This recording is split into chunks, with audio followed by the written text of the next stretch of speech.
کاشانۂ بصیرت ایک ایسا یوٹیوب چینل جس پر ہر قسم کی دینی کتب بالخصوص محروم بصارت افراد کے لیے آڈیو اور ویڈیو فارمیٹ میں دستیاب ہیں اور بالعموم تمام مسلمان برادران و خواہران کے لیے دستیاب ہیں۔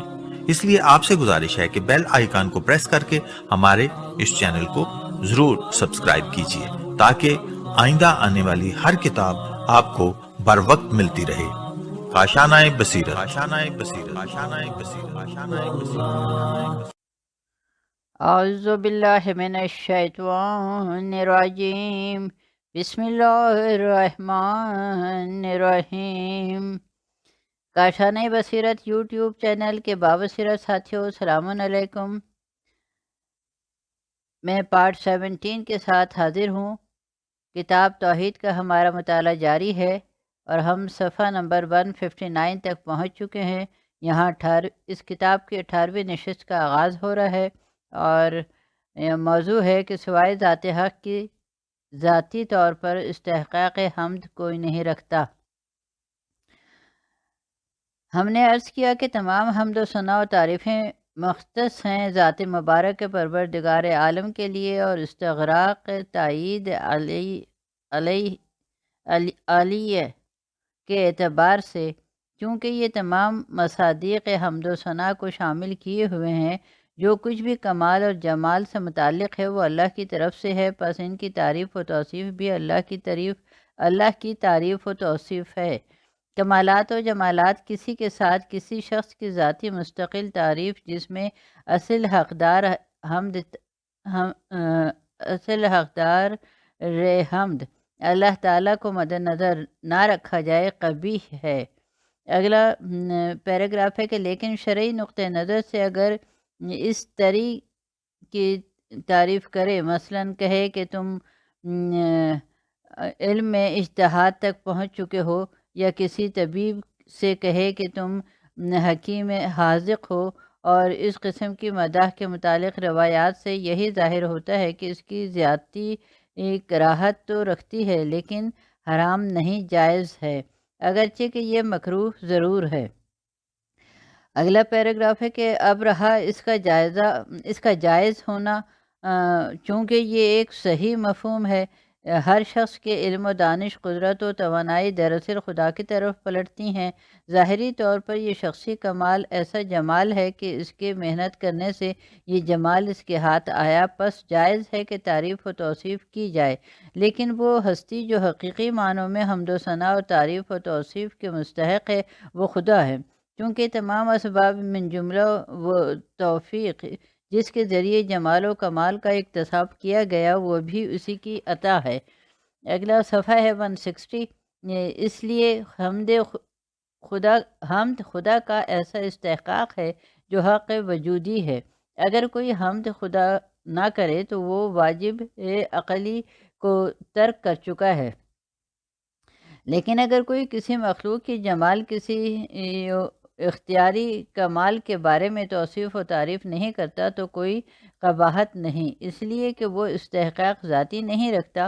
کوئی شخص اگر علم حاصل کرتا ہے تو میرے اوپر واجب نہیں ہے کہ میں اس کی تعریف و توصیف کروں، پس جب واجب ہی نہیں ہے تو اس کی مداح کو ترک کرنا کوئی قبیح نہیں ہے، وہ اس طرح کے استحقاق تعریف نہیں رکھتا۔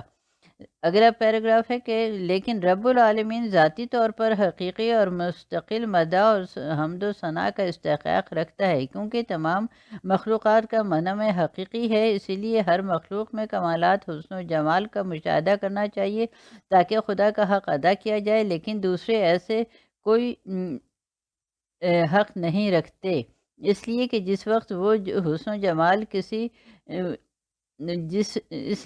جس وقت وہ حسن و جمال کسبی کا اور ادراک و اکتساب کر رہے تھے تو انہوں نے دوسروں کے اوپر کوئی احسان نہیں کیا تھا جس سے ان کا استحقاق تعریف و توصیف دوسروں پر واجب ہو جائے۔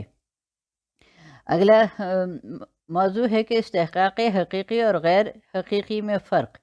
استحقاق حقیقی اور استحقاق رجحانی کے لحاظ سے بعض مفسرین نے بہت دلچسپ مثال بیان کی ہے۔ فرماتے ہیں کہ محسن اور مدیون، یہ اگلا بریکٹ میں ہے کہ جس پر احسان کیا جائے، وہ مدیون ہوا۔ اچھا، اور دونوں کے استحقاق میں فرق ہے۔ اگر کوئی دوسرے کے پاس طلبگار بن جائے تو وہ لینے کا مستحق ہے، مثلا رقم لینے کا استحقاق رکھتا ہے۔ ایک فقیر بھی ہے جو امداد کے احتیاج رکھتا ہے اور کچھ لینے کا مستحق ہے، دونوں رقم لینے کے استحقاق رکھتے ہیں۔ البتہ طلبگار کا استحقاق حقیقی اور وجوبی ہے، لیکن فقیر کا استحقاق رجحانی ہے۔ بہتر ہے کہ اس کی امداد کی جائے۔ ایسا نہیں ہے کہ اگر اس فقیر کی امداد نہ کی جائے تو بھی قباحت واقع ہو جائے۔ البتہ مجموعی طور پر ایک بحث کی جا سکتی ہے کہ ممکن ہے کہ بعض وجوہات کی بنا پر فقیر کی مدد کرنا واجب ہو اور واجب ترک کرنے میں قباحت موجود ہے۔ اور صفحہ نمبر 161، اللہ تعالیٰ کی حمد تمام کمالات حسن و جمال کے عوض میں استحقاق وجودی رکھتا ہے۔ ہر فرد پر واجب ہے کہ وہ اللہ کی حمد بجلائے اور یہ جان لے کہ اس کی ہستی اپنے تمام تر کمالات کے ساتھ ذات مقدس حق کی ملکیت میں ہے۔ اگر ایک مخلوق نے بھی ایک کمال جو در حقیقت ذات مقدس حق کا ہی کمال ہے محنت کر کے حاصل کر لیا ہے تو جائز ہے کہ اس کی تعریف کی جائے، لیکن اس تعریف میں زیادتی کرنا مکروہ ہے، اس لیے کہ ممکن ہے کہ تعریف اس طرح نمود پیدا کر دے کہ کم از کم اس میں ایسا خیال پیدا ہو کہ یہ اس کا ذاتی کمال ہے۔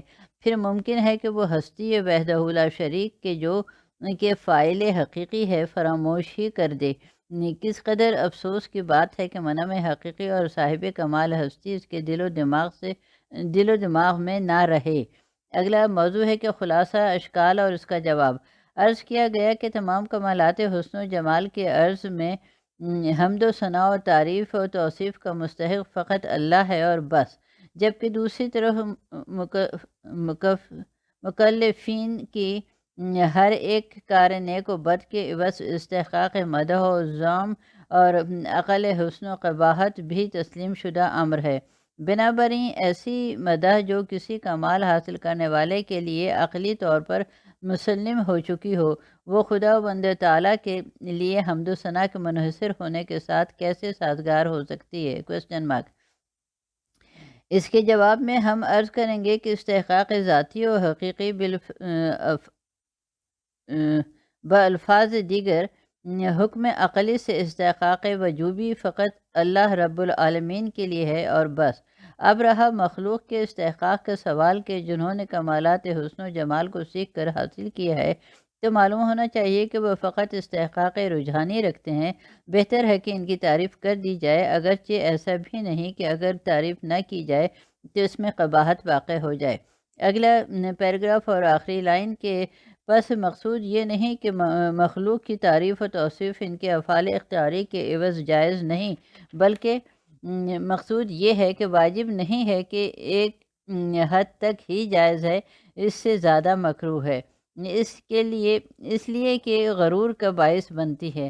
یہ وہ مقام ہے جس کے متعلق روایات میں وارد ہوا ہے کہ اگر کوئی شخص تمہیں نفع پہنچاتا ہے تو اس کا شکریہ ادا کرو، کیونکہ وہ عطا الہی کا واسطہ اور وسیلہ بنا ہے۔ اور یہ ہے سفینہ البہارج جلد 1 صفحہ 710۔ اور توحید در صفات کے مرحلے میں اتنا ہی کافی ہے۔ اب ہم توحید در افعال کے بارے میں کچھ وضاحت کرتے ہیں۔ یہ اگلا موضوع ہے کہ تمام غیر اختیاری افعال کی بازگشت خدا کی طرف ہے۔ توحید در افعال یعنی ہمیں پورا یقین ہو جائے کہ تمام ہستی میں خدا کے علاوہ فاعل حقیقی کوئی نہیں ہے۔ ہستی خواہ کوئی بھی لباس زیب تن کر لے، اس کا فاعل خدا ہے۔ مخلوق کی تمام انواع و اقسام خواہ وہ جوہری ہوں یا عرضی، بالواسطہ ہوں یا بلا واسطہ، جو کچھ بھی پیدا ہوا ہے اس کی ہستی کی طرف سے ہے، اس کے جہان ہستی میں لانے والا اور اس کو ہست کرنے والا خدا ہی ہے۔ ہر کام جسے تصور کیا جا سکتا ہے، حتیٰ کہ بشری افعال، جیسے کہ بعد میں واضح ہو جانا چاہیے، تمام کے تمام خدا کی طرف سے ہیں۔ البتہ سب سے پہلے غیر از خدا کے افعال یعنی افعال بشر کو زیر نظر قرار دیتے ہیں۔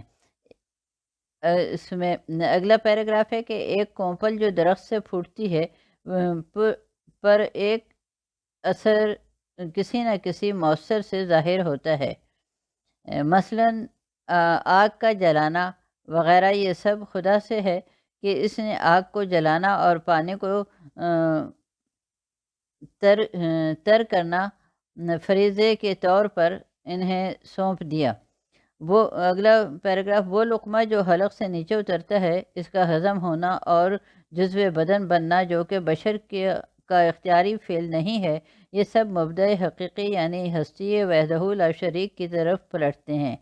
اگلا پیراگراف، ہر ایک متحرک کی ہر ایک حرکت جو کسی بھی محرک کے ذریعے سے وقوع پذیر ہوتی ہے، وہ اسی سے ہے۔ یہ ایسے مطالب ہیں کہ جو ہر ایک پر اچھی طرح واضح ہیں، لیکن بشری افعال میں وہ اقسام میں کار جو بشری اختیار و ارادہ سے جنم لیتے ہیں، یہ وہ مقام ہے جہاں پر شکوک و شبہات ابھرتے ہیں اور جبر و تفویض کے مذہب پیدا ہوتے ہیں۔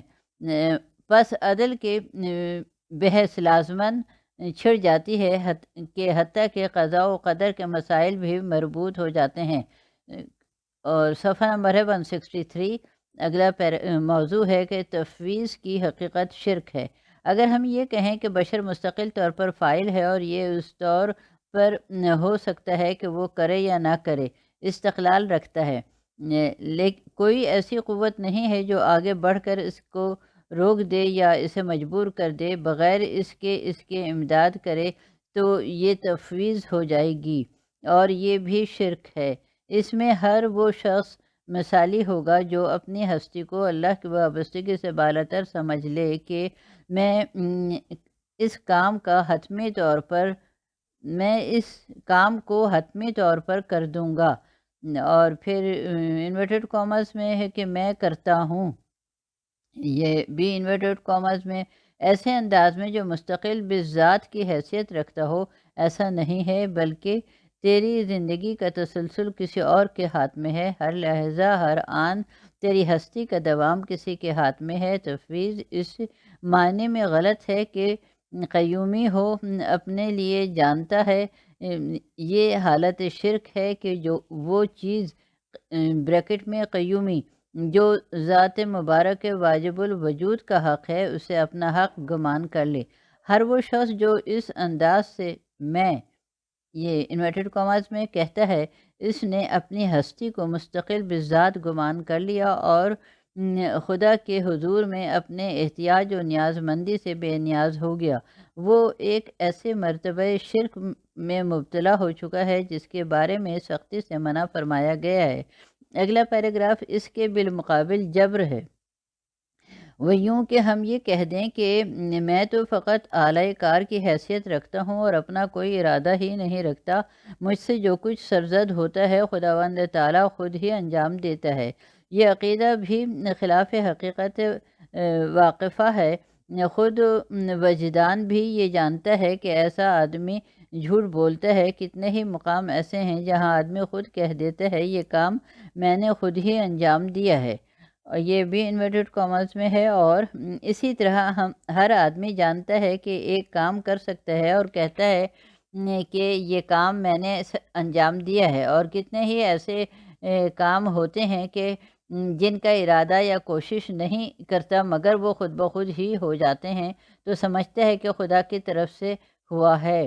یہ صفحہ نمبر ہے 164۔ اور مثلا جب نفع اٹھاتا ہے، اگر نقصان اٹھائے تو کہتا ہے کہ اللہ کی تقدیر تھی اور میں نہیں جانتا کہ میرے ساتھ ایسا کیوں ہوا۔ قضاء و قدر کا شکوہ بھی کرتا ہے، جبری بھی ہوتا ہے اور تفویض بھی۔ قرآن حکیم میں بھی ایسے عقیدے والوں کے واقعات دیے گئے ہیں، اور یہاں پہ یہ سورہ نساء کے آیت نمبر 78 کا ترجمہ ہے کہ اگر ان لوگوں کو اچھائی پہنچتی ہے تو کہتے ہیں کہ یہ اللہ کی طرف سے ہے، اور اگر کوئی مصیبت دیکھتے ہیں تو کہتے ہیں کہ یہ تمہاری طرف سے ہے، تم کہہ دو کہ یہ سب اللہ کی طرف سے ہے۔ اور خلاصہ یہ ہے کہ جب کوئی چیز ان کی میلان طبعی کے مطابق ہو تو وہ تفویضی، اور اس کے خلاف ہو تو جبری ہو جاتے ہیں۔ اور اگلی لائن ہے کہ صحت اور خوشحالی انہیں اللہ کی طرف سے نظر نہیں آتی کہ ان کی حمد کریں، لیکن جب بیمار ہو جاتے ہیں تو خدا کو بیمار کرنے والا سمجھ لیتے ہیں اور جبری ہو جاتے ہیں۔ اگلا موضوع ہے کہ اختیاری کاموں میں بھی ہم مستقل فاعل نہیں ہیں۔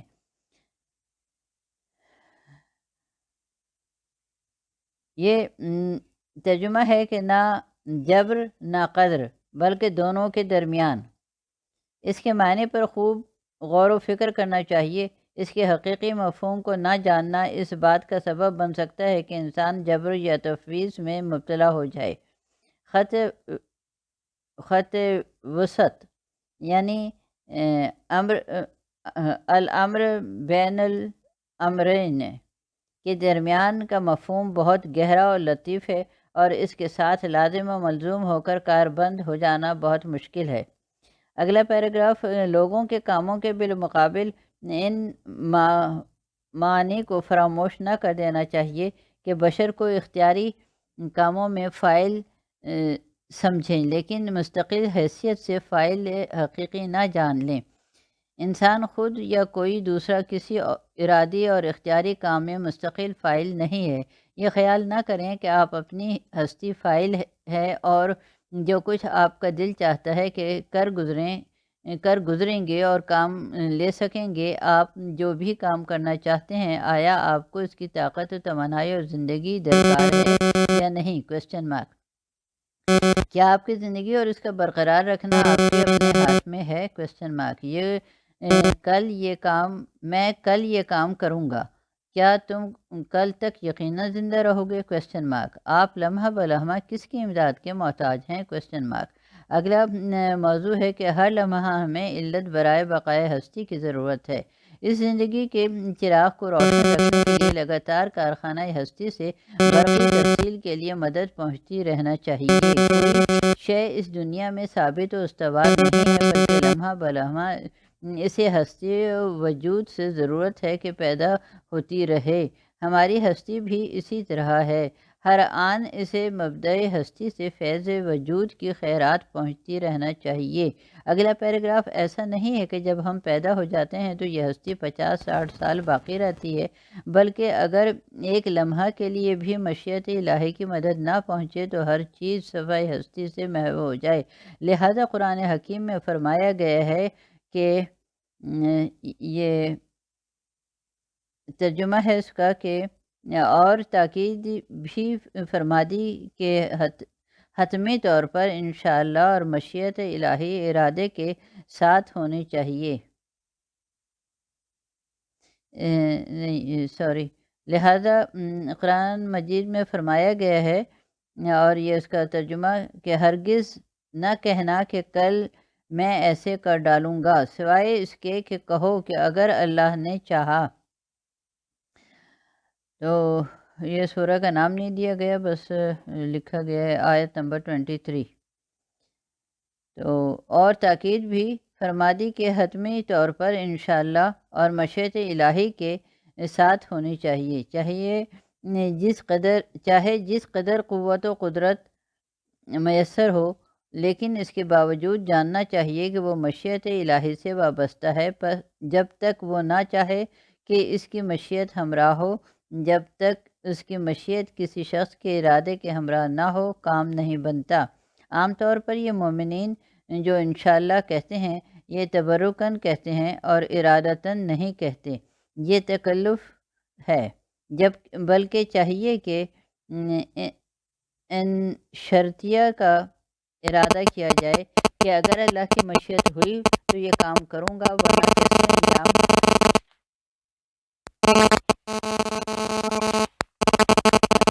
دے سکتا ہوں۔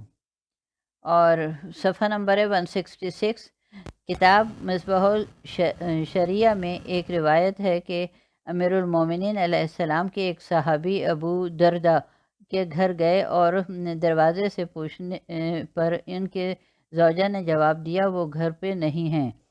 پوچھا کب آ جائیں گے؟ جواب دیا جس کی زندگی ہی اس کے اپنے ہاتھ میں نہ ہو تو یہ کیسے کہا جا سکتا ہے کہ وہ کب لوٹے گا؟ کوشچن مارک ہے اور یہ سب انورٹڈ کاماز میں ہے۔ اگلا پیراگراف، وہ شخص جس کی ہستی پر دسترس ہی نہ ہو وہ کب پلٹتا ہے؟ کوشچن مارک، جب بھی خدا چاہے۔ امور خانہ داری انجام دینے والی عورت کو بھی معلوم ہونا چاہیے کہ اللہ کے علاوہ کوئی بھی مستقل فاعل نہیں ہے، لہٰذا انشاءاللہ اگر میرے رب نے چاہا، اگر اس کی مشیت ہوئی تو صحیح ہے، اگر کو باور کرے۔ پس تفویض یعنی بشر کو اپنے اختیاری افعال میں مستقل جان لینا، اس کے برعکس جبر بھی نہیں ہے۔ کوئی فرد بشر یہ نہیں کہہ سکتا کہ میں فاعل نہیں ہوں۔ کون یہ کہہ سکتا ہے کہ میں نہ گیا، میں نے نہ کیا؟ بس اختیار فعل کے ساتھ فاعل ہے مگر مستقل نہیں اور نہ ہی مسلوب الاختیار ہے۔ فعل میں مستقل بھی نہیں اور مجبور محض بھی نہیں، اختیار رکھتا ہے، ارادہ رکھتا ہے، فاعل ہے۔ یہ اختیار کے ساتھ کام کرنا بے نیاز ہونا نہیں بلکہ الامر بین الامرین ہے اور نہ ہی استقلال اور نہ ہی نیستی محض۔ یہ یہاں پہ ہماری 18ویں نشست، اس کتاب کی 18ویں نشست کا اختتام ہوتا ہے اور اگلی نشست 19ویں صفحہ نمبر 167 سے آغاز ہو رہا ہے، اور بشر کے یہاں پہ موضوع ہے کہ بشر کے غیر اختیاری کام۔ توحید در افعال میں موحد انسان کو یقین رکھنا چاہیے کہ جہان ہستی میں خدا بند تعالیٰ ہر چیز کو پیدا کرنے والا ہے۔ اللہ خلق کل شیء وہو علی کل شیء وکیل۔ اللہ ہر شے کا خلق کرنے والا ہے اور وہی ہر چیز کا محافظ و نگران ہے۔ سورہ زمر کی آیت نمبر 62 کا ترجمہ ہے، فاعل مطلق خدا ہے، المشیع وجودہ، جو کچھ بھی منصع شہود پر آتا ہے، تمام مراتب ہستی میں سے جزیات و کلیات، خواہ جوہر ہوں یا آراز، عنصر یا اس کے اوپر عارض مثلا رنگ وغیرہ، سب کچھ خدا کی طرف سے ہے۔ انسان کے غیر ارادی افعالیتیں میں تو یہ امر داخلی اور آشکار ہے کہ حتیٰ کہ خود انسان بھی ارادی اور غیر ارادی افعال رکھتا ہے۔ اس کا غیر ارادی فعل وہ ہے جس میں کسی انسان کی خواہش کو دخل نہیں بلکہ وہ فعل اللہ کی طرف سے انجام پاتا ہے۔ وہ عمل جو بدن میں انفعالی طور پر انجام پذیر ہوتے ہیں اسی قسم سے تعلق رکھتے ہیں، حتیٰ کہ بیماری اور صحت مندی بھی انسان کی نیت و ارادے سے وابستہ نہیں ہے۔ اسی طرح کسی قدر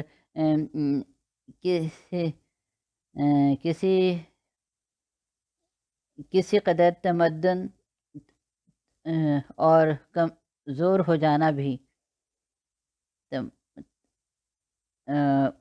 اس کے اختیار میں نہیں۔ اور پھر یہ سورہ روم کی آیت نمبر 54 کا ترجمہ ہے کہ اللہ تعالیٰ ہی نے تمہیں کمزور حالت میں پیدا کیا، پھر کمزوری کے بعد اس نے تمہیں قوت عنایت فرمائی، پھر قوت کے بعد کمزوری اور بڑھاپے کا وقت دیا۔ اللہ تعالیٰ جو چاہتا ہے پیدا کرتا ہے اور وہ جاننے والا، قدرت رکھنے والا ہے۔ یہ صفحہ نمبر ہے 168۔ اور اگلا پیراگراف، آدمی ایک دم طاقتور نہیں ہو جاتا بلکہ وہ بتدریج طاقتور ہوتا چلا جاتا ہے، حتیٰ کہ بعض اوقات انسان اپنے بچپنے جیسی کمزوری میں پلٹ جاتا ہے۔ یہ ایسی چیزیں نہیں ہیں جو انسان کے کنٹرول میں ہوں اور اس کے خواہش سے مربوط نہیں ہیں، حتیٰ کہ موت کا مسئلہ درپیش ہو جاتا ہے اور انسان غیر انسان یعنی تمام تر موجودات کے یہ غیر ارادی افعال یہ ثابت کرتے ہیں کہ فاعل مطلق خدا ہے۔ اور پھر اگلا موضوع ہے کہ انسان افعال اختیاری میں مجبور نہیں ہے۔ اب رہا انسان کے اختیاری اور ارادی کاموں میں اچھا یا برا ہونا، تو اس مقام پر یہ جان لینا چاہیے کہ انسان نہ مجبور ہے اور نہ مختار، نہ تو اسی طرح ہے کہ وہ اپنے ارادے سے کوئی کام کر ہی نہیں سکتا اور نہ ہی ایسا اختیار رکھتا ہے کہ جو ہر لحاظ سے مطلق العنان ہو۔ اس معنی کو صاحب عقل سمجھ سکتا ہے کہ انسان مسلوب الاختیار نہیں ہے۔ اس ایک بہت ہی دلچسپ مثال جبر و قدر کے بارے میں بیان کی گئی ہے۔ اگر کسی یہ اگلا پیراگراف ہے، اگر کسی شخص کا ہاتھ رعشہ میں مبتلا ہو جائے تو اس کے ہاتھ کی حرکت ارادے سے مربوط نہیں رہتی، لیکن تندرست انسان کی ہاتھ کی حرکت سے معلوم ہوتا ہے کہ اس کے ارادے کے تحت ہے۔ کون سا ایسا انسان جو ارادے اور اختیار کا منکر ہو جائے؟ انسان کے اختیاری افعال میں ہو ہی نہیں سکتا کہ وہ ارادہ نہ رکھتا ہو، ورنہ یہ خلاف فرض ہے۔ یعنی ہم یہ کہتے ہیں کہ افعال اختیاری کے معنی یہ ہیں کہ کام کرنے کی قوت اور انجام دینے یا ترک کرنے کی طاقت رکھتا ہے، اور کام کرنے یا اسے چھوڑ دینے میں سے کسی ایک کو انتخاب کرتا ہے۔ اس کے برعکس افعال غیر اختیاری میں یا تو وہ حتمی طور پر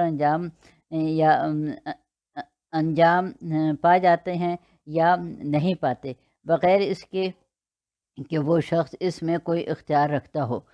صفحہ نمبر 169۔ اور جبر یعنی اختیار اور ارادے کا سلب کر لیا جانا یہ اسی طرح ممکن ہے کہ جب ایک شخص ایک ارادہ ہی نہ رکھتا ہو۔ جبر کا باطل ہونا واضح ہے۔ ایک انسان اپنے ارادے سے مسجد میں جاتا ہے یا کسی مرکز فسق میں جاتا ہے، ذکر کرتا ہے یا بدکاری، واضح اور محسوس ہوتا ہے کہ جو کسی وجدان کی محتاج ہیں نہ کسی برہان۔ یہیں پہ ہم اپنے آڈیو کا اختتام کرتے ہیں۔ ایک پیراگراف رہ گیا ہے لیکن یہ پھر آڈیو لمبی ہو جائے گی۔ اللہ حافظ۔ اوکے۔